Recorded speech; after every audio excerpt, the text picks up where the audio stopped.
एक पासे पाकिस्तान की कौम जश्न आज़ादी जो ॾियारो मल्हाए रही है, तो बे पासे जान मोहम्मद मेहर के कत्ल करे पाकिस्तान के सहाफ़िन के एक इंतहाई ख़तरनाक पैगाम पहुँचायो है, जैसे असां सख्त लफ़्ज़ में मज़म्मत करूँ था।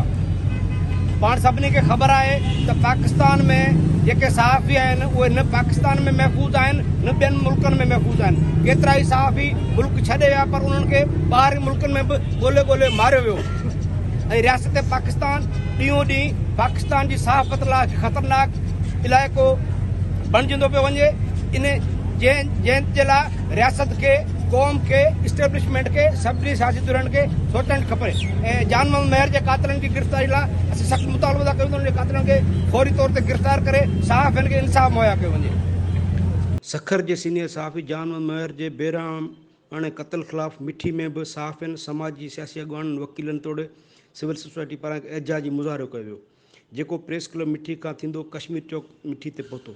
मुज़ाहिरनि जे हथनि में बैनर ऐं प्ले कार्ड खंयल हुआ ऐं उहे शहीद सहाफ़ी जान मोहम्मद मेहर जे कातिलनि जी फौरन गिरफ़्तारी लाइ नारा पिणु हणी रहिया हुआ।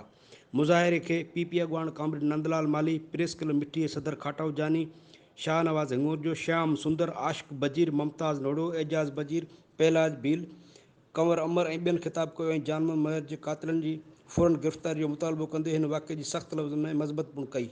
नंदलाल वाणो, इबरत न्यूज़, मिठी, ज़िला थरपारकर।